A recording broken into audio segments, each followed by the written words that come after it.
Hey, in this lecture, we are going to look into how do we handle inconsistency, or rather, how do we resolve inconsistency in a key value store.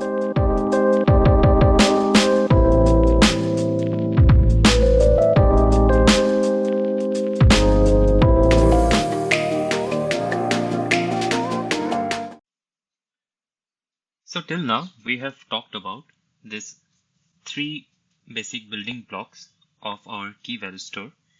To recall, what are those? Those were number one, data partition, number two, data replication, and number three, consistency. So if you have gone through the previous video, we have talked about consistency, and in this consistency, we have also discussed how a put operation or get operation is being handled for a particular server node. So now we will talk about how we handle this inconsistency, or if there is any inconsistency between two server nodes in data, how we handle those. But before moving into this topic, let's see why does an inconsistency arise. What is the situation in which an inconsistency may arise? Prior to moving into that, I'll be talking about whenever I discussed in the previous video about this get operation. So suppose if you remember, we had a ring, we had these servers S0, S1, S2, S3, the keys, their values replicated into multiple servers, and all those setup. So whenever a client puts a get request, suppose it hits the S0, and S0 then sends a read request to all the replicated server nodes, waits for the acknowledgement. If you remember, we had also discussed about quorum consensus. If you remember the term, the equation R plus W greater than N to ensure strong consistency, or for the matter, today we will now focus on R. So S0 will wait for at least R server nodes to send their acknowledgements, and once it sends their acknowledgements, it returns a successful response that the data has been retrieved, and it also sends back the data to the client. ACK response, yes. But have you wondered? S0 also holds the data. Suppose key 1 I am talking about, and it's being replicated into S1 and S2. S1 also holds the data. S2 also holds the data. So why there is a need? Why there is a need to perform this R ACKs, or to perform or wait for this R ACKs to send a successful response? Why not only S0 sends the response, successful response, since it has the data with itself? Have you ever wondered this question? So here, now let's discuss a scenario what might happen if we only rely on S0 for our latest data. Let's look into the scenario. Okay. Suppose there are three nodes. Let's say S0, S1, and S2. And data is being written into, say I'll write this data as key 1 and ABC. It is being written into S0. So the data is put into S0 and replicated to S1 and S2.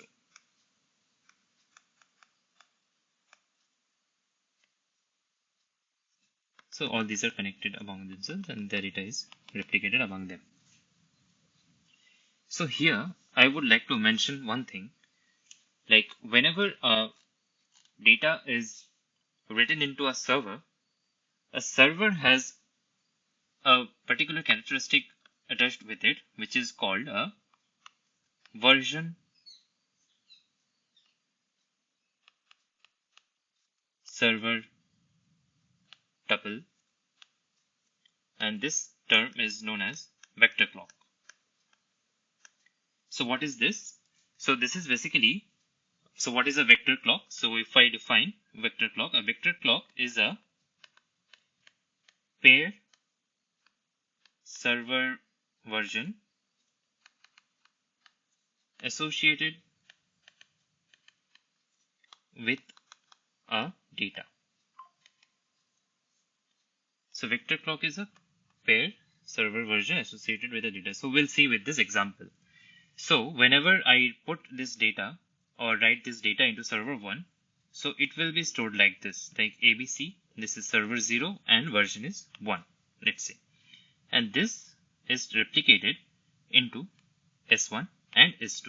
So it is being written like S01, and this is also replicated here to server 2. So they hold the replicated data and S0 has the data which is being written into it. So there is a property of this. So whenever first time data is being written to a particular server node, the version is 1, and whenever there is a first time data, the counter value is 1, and then it increments the counter whenever a new data is being written into it. So this works like this. So now since the data has been written into S0 first and it's being replicated into S1 and S2, so we put ABC as so the version clock S0 and 1 associated with the data ABC has this value. Okay, this is clear now. Now we'll see a situation in which it is not sufficient to only read from S0. Consider a situation. Let me clear the screen and have a clear picture. S0, S1, S2. What is the current picture now? All these are connected among themselves. This data ABC has been written to S0 version 1. This is being replicated to S1 and S2. Okay, this is the current scenario. Now suppose S0 is down, right? And a client wants to perform an update. Write or update can be considered as same operation. So client wants to perform an update of key 1 to ABCD. Since server 1 is down, the request is being forwarded to server 2. So the server 2 now holds a data of ABC as 01. Sorry, this is ABCD since it's being updated. I'll just clear this. ABCD as 01, and since it is first time written into server 1, so S1 1. Server 1 holds this data. And simultaneously, another put operation is being performed on S2 since suppose our S1 is busy at this point of time. So, and this also updates our ABC to ABCE. So the key is updated to ABCE. So S2 now holds the data of ABCE. Sorry, this was 1. My bad. Yes, ABCE as 01 and S2 1. Like I mentioned, the version clock holds the value like this. First time it encounters the value, it puts 1 and incrementally it increases. And somehow there is a network failure in between S1 and S2. So the current situation is like S0 is down, it has this value with it. A put operation or an update operation is being performed on S1, and this is updated to ABCD. Simultaneously, another put operation or update operation is being happening on S2. This is being updated to ABCE, but there is no connection in between S1 and S2.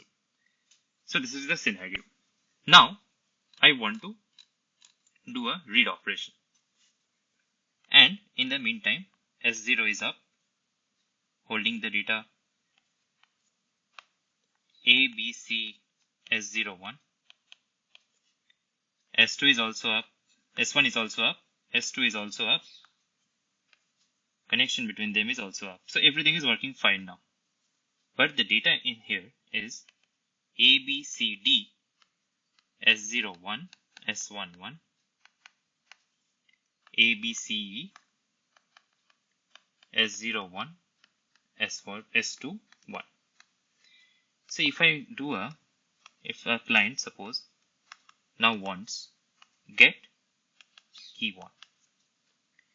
So it goes the request to S0. S0 performs a read request from all its server and waits for the acknowledgement.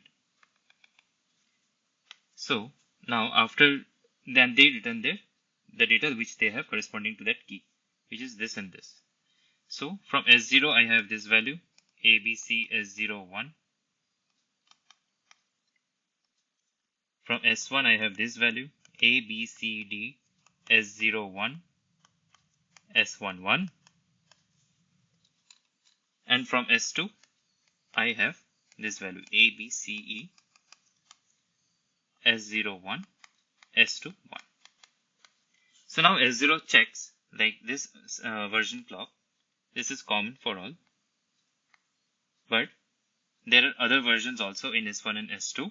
So it confirms that this is not the latest data, not latest data. But how to choose between these two?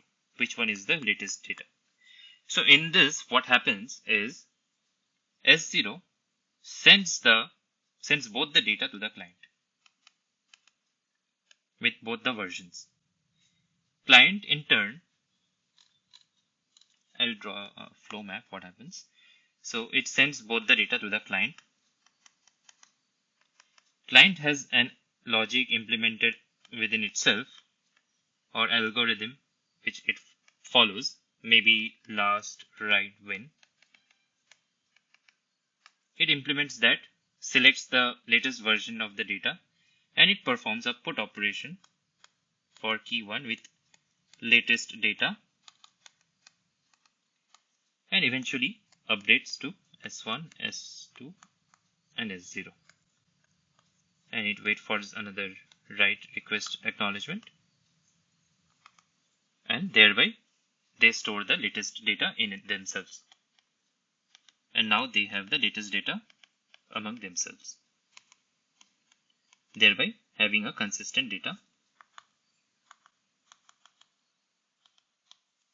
So this is the method which is called, and if you would remember in the previous video we have discussed about it, which Cassandra DynamoDB follows, is eventual consistency.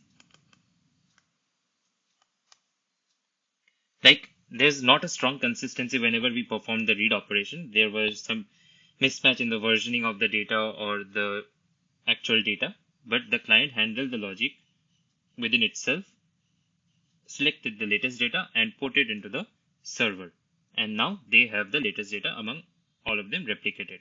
So this is, we eventually achieve the consistency, not a strong consistency or an immediate consistency, if you see. So in this way the consistency is being handled among the server nodes. So basically, if you see, there are two drawbacks for this version clock. Two drawbacks which we would mention. So one is, as you can see, the logic is to be implemented by the client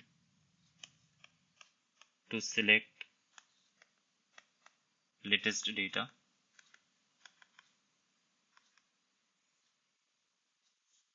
And the second thing is this server version pair, which we see, server version pair. This length can eventually grow to a large extent. like S0, 1, S0, S1, 1, depending on the number of replications, number of servers which are involved among themselves, S2, 1, and like that. This length can grow very rapidly.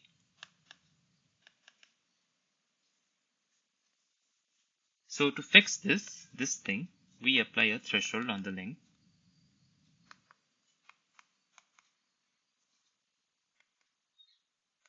Let's say model. If the current length exceeds model, the oldest pairs are removed. They are removed.